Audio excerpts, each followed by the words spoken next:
बिस्मिल्लाहिर्रहमानिर्रहीम। अस्सलाम वालेकुम नाजरीन, मैं हूं आपका होस्ट सलमान अहमद कुरैशी और आप देख रहे हैं प्रोग्राम आओ बात करें।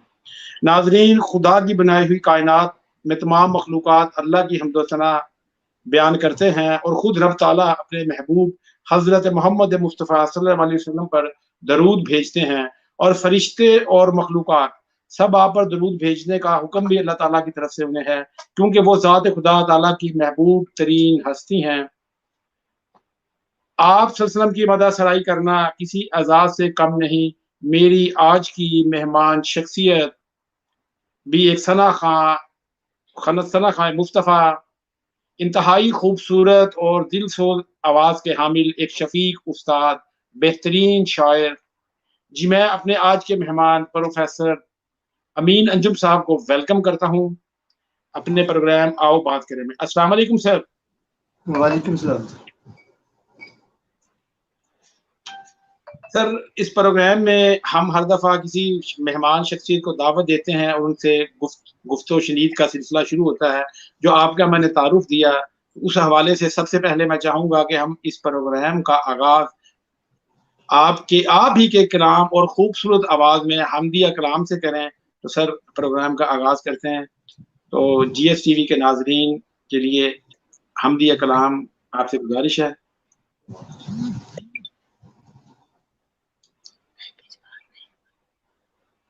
बिस्मिल्लाहिर्रहमानिर्रहीम। अपनी लिखी हुई हम पेश करता हूँ। जी।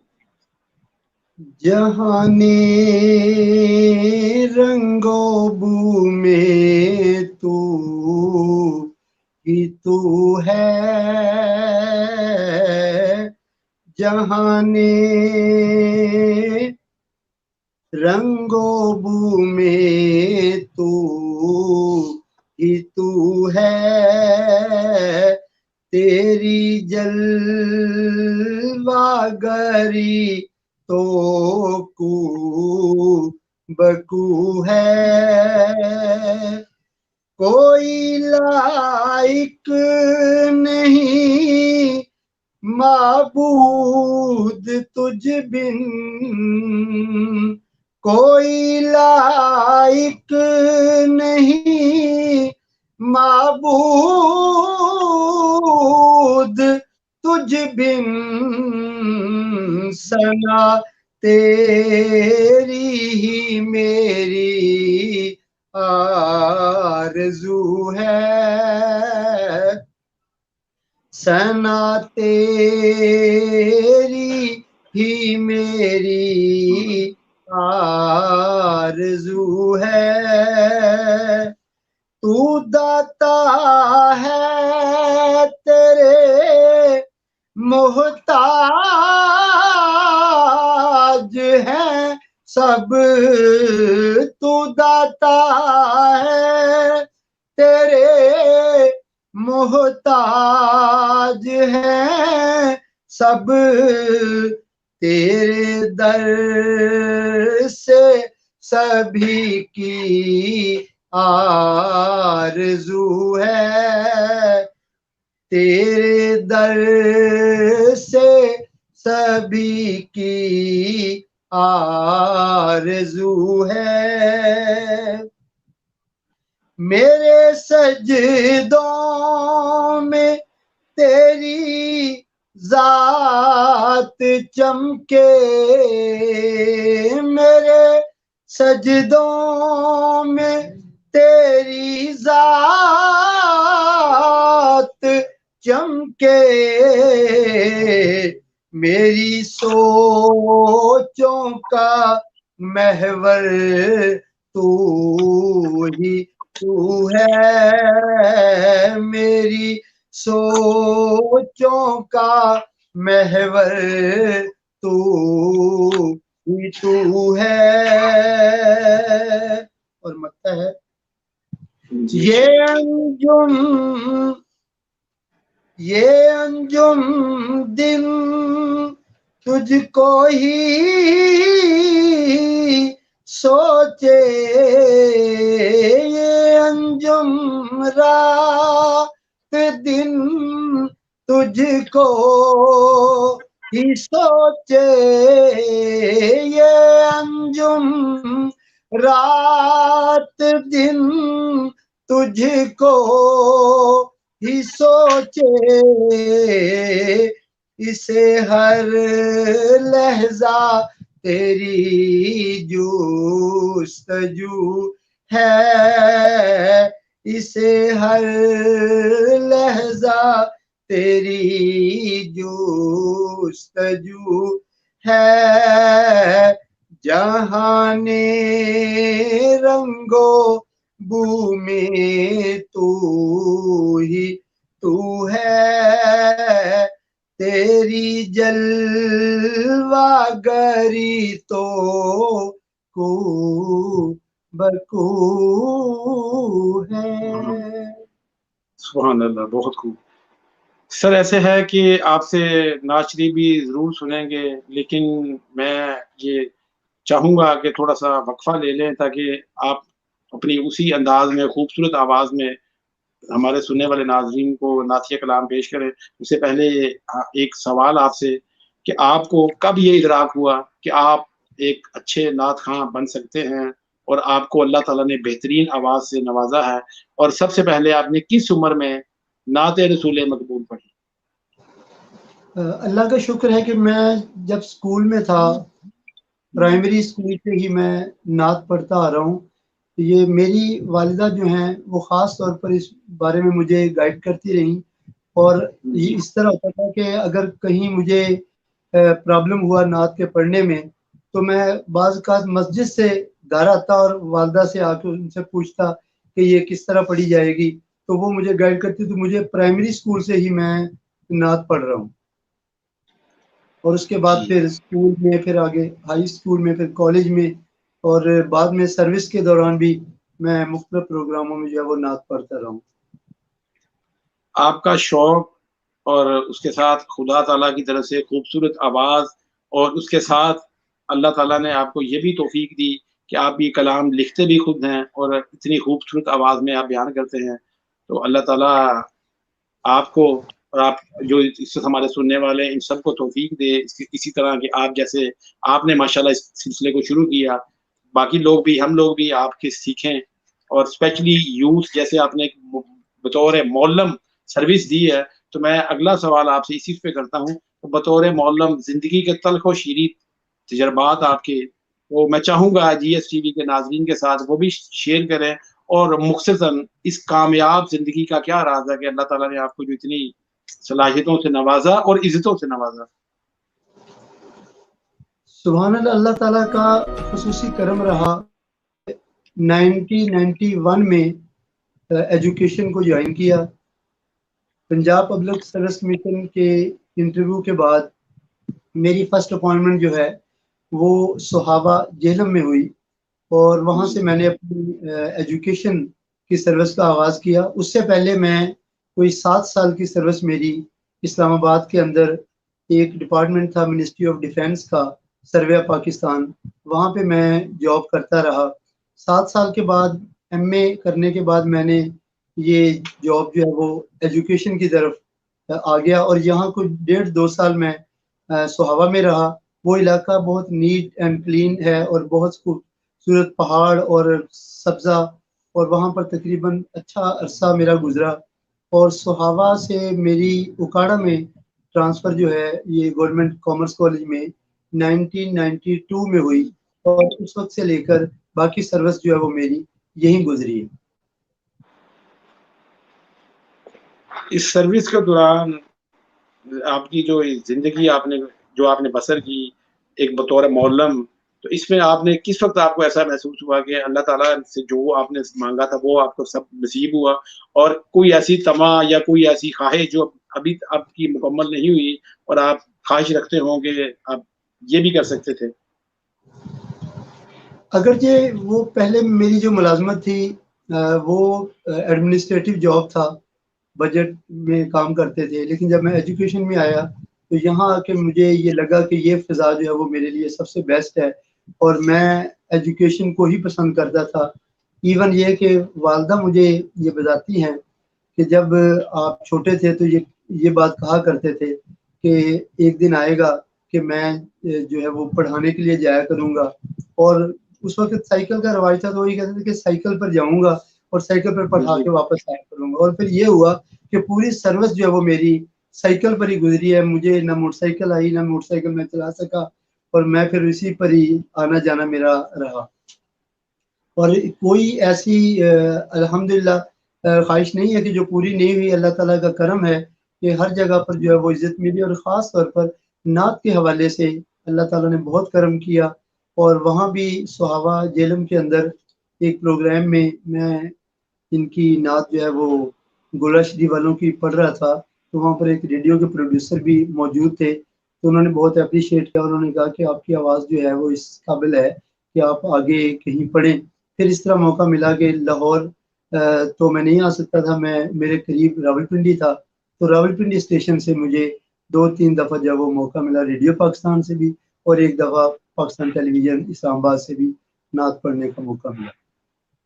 जी, जैसे कि आपने बताया कि मौल्लम बनने की ख़्वाहिश, तो इसमें तो ये मैं समझता हूँ सबसे ज़्यादा ये तकद्दुस और इसी पेशे का है। आप सल्लल्लाहु अलैहि वसल्लम ने फरमाया था कि मुझे मौल्लम बना के भेजा गया। फिर आपको ये भी कहा जा सकता है कि हज़रत मोहम्मद सल्लल्लाहु अलैहि वसल्लम से आपका इश्क, आपकी वो मोहब्बत, वो आपके अशार और आपकी उन नातों से तो झलकता ही है। आपने जो खूबसूरत और इतनी अच्छी ज़िंदगी आपने बतौर मौल्लम बसर की, जिसमें आपने ज़िक्र किया साइकिल का, तो लेकिन सर एक चीज़ मैं पर्सनली जानता हूँ कि अल्लाह ताला ने आपको उस इज़्ज़त से नवाज़ा है, जो बड़ी-बड़ी गाड़ियों वालों के हिस्से में नहीं आई, और इस शहर में आपका हवाला एक नात खां के तौर पर, एक मौल्लम के तौर पर एक बड़ा मज़बूत हवाला है। तो सर मैं चाहूँगा कि आप तालिब-इल्मों के हवाले से बात कर लेते हैं कि तालिब-इल्मों के मसाइल और दौर जदीद के तकाज़ों से आप दोनों से बाखूबी आगाह हैं। बेहतरीन तालीमी कैरियर के लिए आप क्या पैगाम देंगे कि आज के नौजवान को क्या करना चाहिए? एक्चुअली ये हुआ है कि एजुकेशन में एक तो ये हमारे यहाँ मसाइल जो आम हैं वो तो मौजूद हैं, उनमें कोई अनसर्टेनिटी से हमारे यहाँ ये कोविड का आ गया मसला, या इसके अलावा कोई भी जो ज़मीनी या आसमानी आफात जो हैं वो आ जाती हैं, तो उससे अगरचे उनके कैरियर में फ़र्क तो पड़ता है, लेकिन तालिब इल्म का जो तवज्जो है उसकी किताब से उसका रिश्ता टूट गया है। वो बहुत कम है कि वो सिलेबस से हटकर बुक्स पढ़ते हैं। वो सिलेबस की बुक्स में से भी सिलेक्टेड सा मटेरियल लेते हैं और वो उसकी तैयारी करते हैं। असातिज़ा का भी ये ख्याल होता है कि टाइम कम बच गया है या बहुत सा पीरियड ज़ाया हो गया है, तो उनका भी ये ख्याल होता है कि इनको अप टू द पॉइंट जो है वो तैयारी करवा दी जाए, सिलेबस की करवा दी जाए। तो कहने से मुराद ये है कि स्टूडेंट को चाहिए कि वो किताब से अपना राब्ता मज़बूत करे। जो किताब से हमें मिलता है वो किसी और चीज़ से नहीं मिलता। दूसरा ये है कि असातिज़ा किराम जो हैं वो यकीनन बच्चों के सामने अपने लेक्चर के अंदर जहाँ तालीम के मौज़ूआत को डिस्कस करते हैं, वहाँ उनकी निजी ज़िंदगी जो है वो कैसी है, उनके क्या प्रॉब्लम्स हैं, वो भी डिस्कस करते हैं।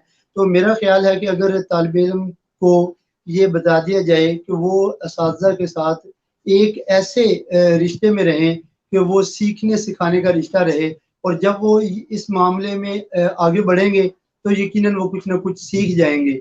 लेकिन अगर वो इससे हेजिटेट करेंगे, किताब से उनका रिश्ता नहीं रहेगा, या वो पूरी इन्हमाक के साथ स्टडी नहीं करेंगे, तो यकीनन उनकी प्रॉब्लम जो है वो ज़्यादा बढ़ेंगी। तो हमें चाहिए कि असातिज़ा भी शफ़क़त का मुज़ाहरा करें, और जो तलबा हैं वो भी सीखने के हवाले से असातिज़ा के साथ राब्ता रखें। सर आपके मेरे इस सवाल के जवाब में आपने ज़िक्र किया कोरोना का, तो इस हवाला से मैं भी ये मेरा अगला सवाल यही है कि कोरोना में तालीमी सिलसिला तो जुज़वी तौर पर मुअत्तल रहा, ऑनलाइन स्टडी, लेकिन मार्कशीट जब सर आती है 1100 में से 1100 नंबर, क्या कहेंगे इसके बारे में कि इसके मुस्बत और मनफ़ी असरात दोनों मुआशरे पर, इस पे ज़रा रोशनी डालिएगा? जहाँ तक रिज़ल्ट्स का मामला है या मार्किंग का मामला है, वो एक हिडन सी चीज़ है। हम क्योंकि बहुत कम ऐसा मौका हुआ मार्किंग के बारे में, लेकिन ये है कि आप देखते हैं कि ये जो कोविड की वजह से हुआ, उसमें अब ये जो मार्किंग हुई है, उसके यकीनी तौर पर नेगेटिव भी, पॉज़िटिव असरात भी हैं। जिनके नंबर ज़्यादा हैं, वो इस बात पे खुश हैं कि उनके नंबर ज़्यादा हैं, लेकिन जिनके कम हैं, वो इसलिए परेशान हैं कि बाकियों के नंबर ज़्यादा हैं और हमारे कम हैं। ये क्यों हुआ है? इसका कोई भी, मेरा ख़्याल है, कोई पॉज़िटिव जवाब किसी के सामने भी नहीं है। अब वो कहीं ये भी सोच सोच रहे हैं कि जी ये रिज़ल्ट शायद दोबारा तैयार होंगे या कुछ ज्यादा मामला होगा। तो इस चीज को देखते हुए मैं ये समझता हूँ कि ये जो भी हुआ है उसके बारे में कोई क्लियर कट नहीं पता चल सकता कि ये कैसे हुआ ये सारा। बड़ी हैरत की बात है सर, बतौर तालिब इल्म मेरा दिमाग इस चीज़ को कबूल नहीं करता कि 1100 में से 1100, वो भी एक तालिब इल्म के नहीं, मतलब वो फर्स्ट पोज़ीशन पे भी आप देखें तो मोर देन 50 स्टूडेंट। और बाकी जब अमली तौर पे हम देख रहे हैं, तो पाकिस्तान के अंदर कोई साइंसदान नहीं पैदा होता, कोई जी माहिर तालीम, कोई बड़ा नाम नहीं पैदा होता। और ये रिज़ल्ट्स जो आ रहे हैं कोविड के, तो ये इसके हाथ से तो ये ऐसे ही लगता है जैसे कि हम आगे की तरफ नहीं गए, बल्कि बहुत ज़्यादा हमें इसका नुकसान हुआ है। जी, बहरहाल सर, लिटरेसी रेट जो है वो खाली नंबरों से नहीं बढ़ता, या मुल्क के जी, अंदर मजमूई तौर पर पास परसेंटेज बढ़ जाए तो क्या लिटरेसी रेट होगा, लेकिन हमारे यहाँ लिटरेसी रेट ओवरऑल बहुत कम है। और पढ़ाई की तरफ जो है वो तवज्जो न होने की एक वजह ये भी है कि हम जो पढ़ाई है उसको लिंक करते हैं जॉब्स के साथ, कि अगर पढ़ेंगे हम इसलिए कि हमें आगे जॉब्स मिलेंगे या हमारा जो है वो फाइनेंशियल मसाइल हल होंगे। अगरचे ये बात अपनी जगह ठीक है कि एक जो तरक्की पजीर मुल्क है वहाँ पर लोगों के मसाइल ऐसे हैं कि वो चाहते हैं कि स्टडी जो हो वो उस तरह की हो जिससे उनको कोई जॉब हासिल हो जाए। लेकिन मैं ये कहता हूँ कि तालीम का ताल्लुक जो है वो सिर्फ और सिर्फ जॉब के हवाले से नहीं, बल्कि तालीम बराए तालीम और तालीम बराए ज़िंदगी जो है वो होनी चाहिए।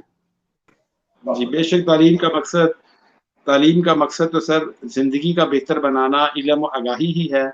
बाकी ज़रिए माश और रोज़गार, ये भी गो के इंसान की ज़रूरत है, लेकिन डिग्री के साथ जब तक शऊर ना आए, तो उस डिग्री को हम ये नहीं कह सकते कि इंसान तालीम याफ़्ता है। तो आपके साथ अब नात के हवाले से बात करने से पहले मैं चाहूँगा कि आपकी शख्सियत पर हमने एक छोटा-सा पैकेज तैयार किया है, तो मैं अपनी टीम से दरख्वास्त करूँगा कि पहले वो पैकेज प्ले करें, फिर उसके बाद आपसे सिलसिला मैं गुफ्तगू-शनीद का जारी रखूँगा।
जी सर, इस पैकेज में कुछ अहदे शबाब की तस्वीर और कुछ आपके दोस्त अहबाब, तो आपको इस पैकेज से कुछ माज़ी की तरफ भी याद गई होगी आपकी।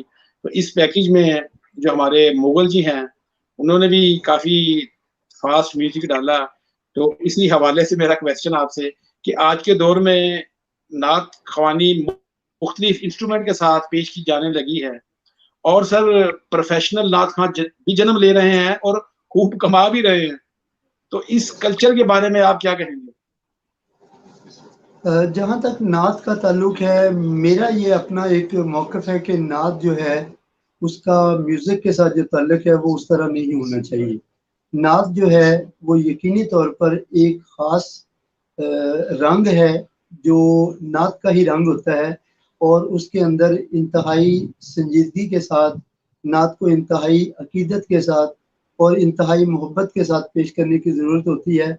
लेकिन जब आप उसको म्यूज़िक में डाल देते हैं, या उसमें ये भी है कि कुछ ऐसे भी हैं जो म्यूज़िक को बाकायदा तौर पे उन्होंने रिप्रोड्यूस किया हुआ, यानी उनके म्यूज़िक सेट लगे होते हैं, वो पीछे से चल रहे होते हैं और वो सिर्फ अलाप कर रहे होते हैं, प्लेबैक पे उनकी मौसीकी पूरी चल रही होती है। तो यकीनी तौर पर उस तरह नात का वो रंग नहीं रहता। नात अकीदत चाहती है, और नात जो है वो मोहब्बत के साथ और खुलूस और अकीदत के साथ पेश करने वाली चीज़ है, और सबसे ज़्यादा इसके अंदर इज्ज़ की ज़रूरत है। जी, ये तो मेरे सवाल का पहला जूज़ जिसका आपने जवाब दिया। इसी सवाल में मैंने आपसे ये भी अर्ज़ की थी कि इसको एज़ ए प्रोफ़ेशन भी लिया जा रहा है। उसमें माशाल्लाह अगर आप देखें तो आमदन खूब अल्लाह ताला की तरफ से वो भी बड़ी खुदा की करम नवाज़ी है। तो ये इसको क्या एज़ ए प्रोफ़ेशन लिया जा सकता है? नात को बतौर प्रोफेशन यकीनी तौर पर उन लोगों ने इख्तियार कर लिया जिनका कोई और दूसरा काम नहीं है, ठीक है। ये ज़रिया माश के तौर पे उन्होंने ये बना लिया है। वो समझते हैं कि शायद हमारा ये जो एक सबब बन गया हुआ है कि वो इसके ज़रिए से अपनी माशी ज़रूरियात भी पूरी कर रहे हैं, और जो अकीदतमंद हैं वो उनकी खिदमत भी करते हैं। और यकीनी तौर पर जो प्रोफेशनल नहीं भी हैं उनकी भी वो खिदमत करते हैं, जो नात सुनने वाले हैं, नात को समझने वाले हैं। तो ये मौजूद तो है, लेकिन बतौर प्रोफेशनल इसको इस सतह पर इख्तियार कर लेना कि अपना ओढ़ना बिछोना सवाए इसके कि ये पैसा कमाने का ज़रिया बन जाए, तो यकीनन उसमें से फिर नात निकल जाएगी, वो फिर सिर्फ़ और सिर्फ़ मादा परस्ती रह जाएगी। जी। सर आपने बहुत खूबसूरत लफ़्ज़ इस्तेमाल किया कि खिदमत तक तो मामला ठीक है, क्योंकि इंसान को ज़िंदा रहने के लिए भी कुछ ना कुछ तो ज़रिया माश होना चाहिए। जैसे अल्लाह ताला ने आपको खूबसूरत आवाज़ भी दी और उसके साथ आपको रोज़गार भी दिया। हमें जो इतराज़ था वो उसी बात पे था कि मतलब जिस पे बाकायदा उसका एक पैकेज तय होता है कि उसको पैकेज के मुताबिक चलना, वो एक गैर मुनासिब और मायूब लगता है। तो सर मैं बिला ताख़ीर चाहूँगा क्योंकि प्रोग्राम का वक़्त भी महदूद होता है कि आप हमारी समातों को और हमारे दिलों को अपने नातिया कलाम से मुनव्वर फ़रमाएँ, और जीएसटीवी के नाज़रीन भी इसी इंतज़ार में होंगे कि कब प्रोफ़ेसर अमीन साहब की खूबसूरत आवाज़ में नाज़ शरीफ सुन सकें। जी, अपनी लिखी हुई नात जो है वो पेश करता हूँ।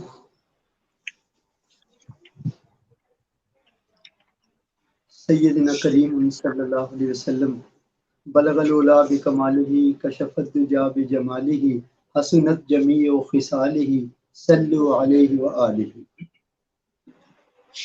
दरबार में अपने हमको भी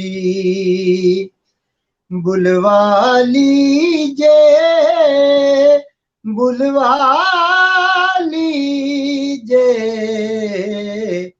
दरबार में अपने हमको भी बुलवा लीजिए, बुलवा लीजिए,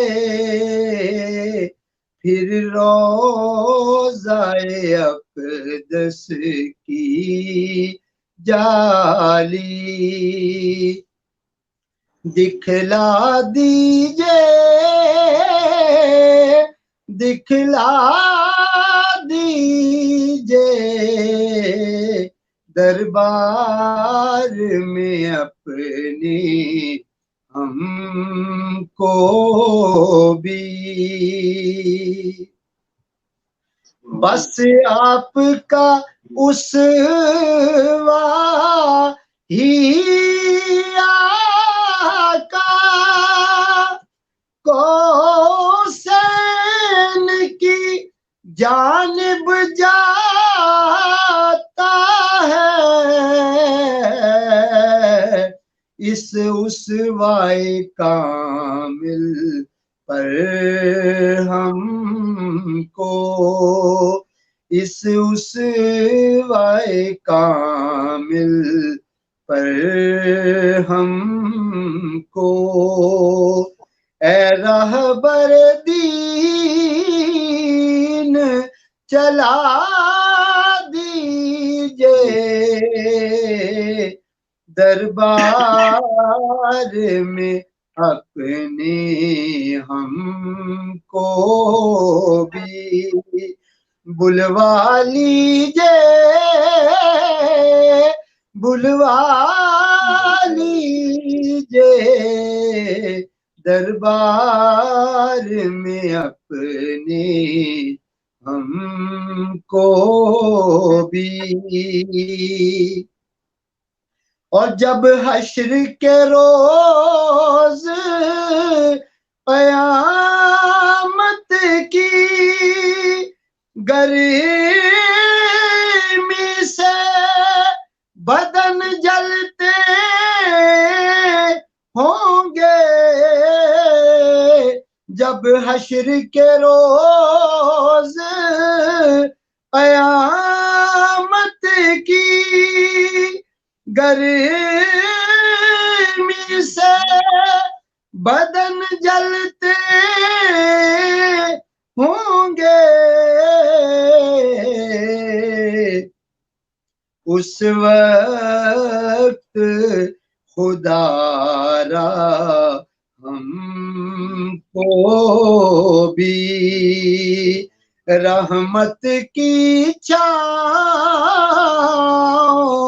अता कीजिए, उस वक्त खुदारा हमको भी रहमत की छाँव अता कीजिए दरबार में अपने हमको भी। नात का मक्का है, आमार नहीं है इस काबिल हम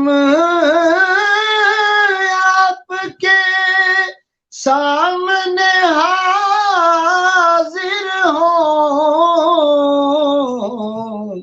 अब अंजुमे खस्ता हाल को भी बख्शिश की भीख अता कीजिए, अब अंजुमे खस्ता हाल को भी बख्शिश की भीख अता कीजिए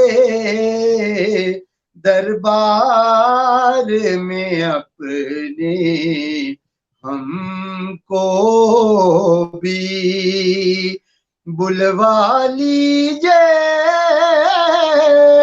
बुलवा लीजिए फिर रोज़ाए अक़दस की जाली दिखला दीजिए दिखला दीजिए दरबार में अपने हमको भी। सुभान अल्लाह, जज़ाकल्लाह।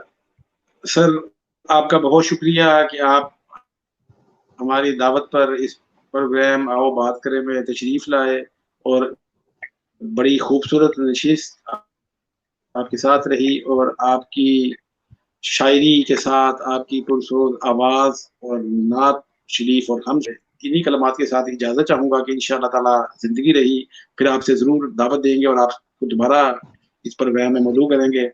तो जी नाज़रीन, इन लफ़ाज़ के साथ इस प्रोग्राम का क्योंकि वक्त हुआ चाहता है, आक़ाए दो जहां हज़रत मोहम्मद मुस्तफ़ा सल्लल्लाहु अलैहि वसल्लम की सीरत बयान करना इंसान के बस का काम ही नहीं, आपकी सीरत नगारी में खुदा ताला ने पूरा कुरान लिख दिया। शायर मोहसिन नकवी ने क्या खूब कहा, उतरेगा कहाँ तक कोई, उतरेगा कहाँ तक कोई आयात की तह में, उतरेगा कहाँ तक कोई आयात की तह में, कुरान तेरी खातिर, कुरान तेरी खातिर अभी मसरूफ़े सना है। इंशाल्लाह अगले प्रोग्राम में अपने नए मेहमान के साथ फिर इसी वक्त इसी चैनल पर हाजिर होंगे। तब तक अल्लाह हाफिज।